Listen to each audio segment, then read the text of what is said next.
भी भाइयों बहनों से मेरी ये रिक्वेस्ट है कि ये गलती मत करो। ये गलती करोगे तो भाई बोर्ड एग्जाम में तुम्हें फेल होने से कोई नहीं रोक सकता, कोई सरहद कोई ताकत तुम्हें नहीं रोक सकती। अगर फेल नहीं भी होगे पास भी होगे तो अच्छे नंबर लाने का जो सपना है, 100 में से 100 लाने का जो सपना है वो अधूरा रह जाएगा। चाहे आप गणित की विषय की तैयारी कर रहे हो या कोई भी विषय की तैयारी आप कर रहे हैं। आपको पता होगा क्लास 10th की और क्लास 12th की हम तैयारी पूरी करा चुके हैं और करा रहे हैं। अभी आजकल बोर्ड एग्जाम सर पर है तो बच्चों की डिमांड क्या है, सर मॉडल पेपर लेके आओ, ये वाला पेपर करा दो कि जो पेपर एग्जाम में फंस जाए। तो देखो कई सारे यूट्यूब चैनल पे ये धंधा चल रहा होगा। मैंने एक वर्ड बोला धंधा। धंधा क्यों बोल रहा हूँ, क्योंकि अब वो लिखेंगे यही पेपर आएगा, यही पेपर आएगा, यही पेपर आएगा। तो देखो जो भी पेपर वो करा रहे हैं उन्होंने एक क्वेश्चन खुद से नहीं बनाया। वो जो भी पेपर करा रहे हैं वो पिछले वर्षों के पूछे गए प्रश्न पत्र हैं। आप किसी भी बोर्ड में हो, आप यूपी बोर्ड में, बिहार बोर्ड में, एमपी बोर्ड में, राजस्थान बोर्ड में, उत्तराखंड बोर्ड में, सीबीएसई बोर्ड में, हरियाणा बोर्ड में, झारखंड बोर्ड में, हरियाणा, किसी भी बोर्ड से हो क्यों ना हो, सभी लोगों का यही एक सिस्टम है, बच्चों को अट्रैक्ट करना है। मैं आपका भले के लिए आपको हमेशा गाइड करता रहता हूँ। मैं आपका दोस्त हूँ, आपका टीचर बाद में हूँ। मैं पहले आपका दोस्त हूँ, आपका भाई हूँ, और आपको हमेशा अच्छा गाइड किया, कभी मैंने कोई बुरा सलाह नहीं दिया है, आज तक नहीं दिया है। ठीक है, तो देखो बच्चों, अगर एग्जाम में फोड़ना है तो आपको अपना सिलेबस, कॉन्सेप्ट और रिवीजन पे ज़्यादा से ज़्यादा जोर लगाना चाहिए। जो पेपर की आप बात कर रहे हो, मैं मैंने पेपर सारे करा रखे हैं और आने वाले टाइम में भी कराऊंगा। लेकिन मेरा मकसद क्या होता है कि सर वो भी जो टीचर करा भी रहे होते 2 3 3 साल के क्वेश्चन पेपर आपको कराते, 4 साल 5 साल के कराते हैं। लेकिन मैंने पूरी एनसीईआरटी तो पढ़ाई ही पढ़ाई है। आप प्लेलिस्ट पे जाके देख सकते हैं, प्लेलिस्ट पे मिल जाएगा आपको।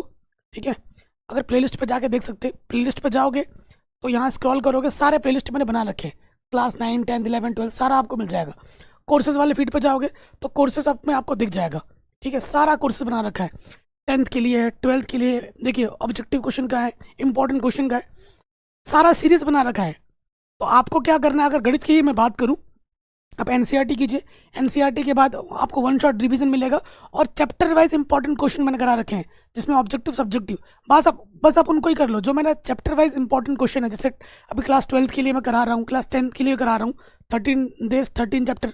ठीक है, 11 चैप्टर मैंने ऑलरेडी करा दिए, आज 12वां भी आ जाएगा रात को। ठीक है, कल 13 आ जाएगा, उसके बाद ये सीरीज भी खत्म हो जाएगी।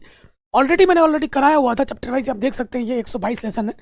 ठीक है, ये अगर आप कर लेते हो, इन्हीं क्वेश्चनों की प्रैक्टिस कर लेते हो, लोग तो 5 साल के करा रहे हैं, मैं 15 15 साल के क्वेश्चन करा रहा हूँ।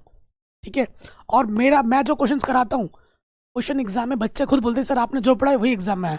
और मेरी वीडियो बहुत 7 8 10 10 घंटे की लंबी नहीं होती हर चैप्टर की, सिंपल। जो चैप्टर सिंपल है 1 से 1.5 घंटा, और जो चैप्टर बड़ा है 2 से 2.5 घंटा, बस इससे बड़ा नहीं। और उसी के अंदर सारे क्वेश्चन होते हैं, और जो पढ़ाता हूँ वही आता है। प्यारे बच्चों, हाथ जोड़ के निवेदन है, मॉडल पेपर के चक्कर पे, वायरल पेपर के चक्कर पे भटको मत। जो पढ़ा रहा हूँ, जो पढ़ा रखा है उनको ही कर लो, अच्छे से रिवाइज कर लो। क्योंकि मैटर क्या करता है, सिर्फ वायरल पेपर देखने से काम नहीं चलेगा, सिर्फ मैराथन देखने से काम नहीं चलेगा। काम तभी चलेगा जब आप क्वेश्चन देख के, सीख के उस प्रकार के क्वेश्चन बना पा रहे हो। क्योंकि एग्जाम आपको देना, वो टीचर नहीं आएगा। ठीक है, वो टीचर नहीं आएगा, मैं पहले बता दूं। और कई जगह देखो टीचर्स क्वेश्चन करा रहे हैं, आसान आसान जो क्वेश्चन होते हैं वही लेके आते हैं, जो थोड़ा जिसका लेवल थोड़ा हाई है ना, वो टीचर छोड़ देता है, मैंने ये भी देखा है।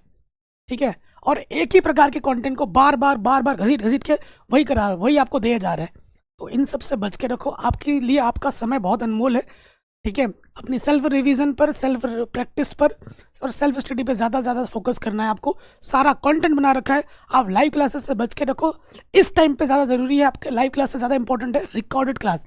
जिस भी विषय की आप तैयारी कर रहे हो, कहीं पे भी कोई डाउट है, फटाक से आओ, रिकॉर्ड में देखो भाई ये डाउट है, दूर करके चले जाओ। दिन भर किसी भी यूट्यूब चैनल के सामने बैठे नहीं रहना पागलों की तरह, चाहे आप किसी का भी देखते हो, चाहे मेरा ही क्यों ना देखते हो।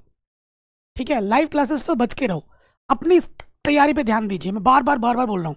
ठीक है, चाहे कोई विषय हो, चाहे विज्ञान हो, गणित हो, हिंदी हो, इंग्लिश हो, कोई विषय हो, जिस भी चीज़ में आपको दिक्कत लगे, तैयारी आपकी अधूरी है, आप रिकॉर्डेड वीडियो उठाइए, पूरा देखिए और आगे बढ़िए। ठीक है, यही एक बात करनी थी कि भाई सेल्फ स्टडी बहुत ज़रूरी है, सेल्फ रिवीजन बहुत ज़रूरी है। इन लाइव चक्करों में मत पड़ो, इन मैराथन, ठीक है, ये मॉडल पेपर, यही पेपर आएगा, वही पेपर आएगा, इन सब के चक्कर में मत करो। सारा कुछ हो जाने के बाद पिछले 5 साल के पेपर कर लो, जो मैंने ऑलरेडी इनमें करा रखा है। लेकिन अभी जैसे ये सीरीज़ खत्म हो जाएगी, फिर मैं वो पेपर पे कराना स्टार्ट कर दूंगा। ठीक है, ऑलरेडी पेपर के जो क्वेश्चन मैं कराऊंगा वो चैप्टर वाइज क्वेश्चन में मैं करा चुका हूँ, तो उनकी ज़रूरत वैसे है नहीं। जब आपने पूरा वीडियो सीरीज देखा भी होगा ना, तो आपको लग जाएगा कि सर ये क्वेश्चन तो हमने पढ़ रखा है, ये क्वेश्चन तो हमने देख रखा है, ये क्वेश्चन तो मुझे आता है। ये विश्वास, ये आवाज़ अंदर से तभी आएगी जब आपने पूरा सीरीज़ देखा होगा, सारी वीडियोस पढ़े होंगे, हमसे पढ़ाई की होगी। और ठीक है, तो बच्चों वीडियो को पूरा हर जगह शेयर कीजिए और हमारा कोर्स आ चुका है, उसे ज्वाइन कर लीजिए। जय हिंद।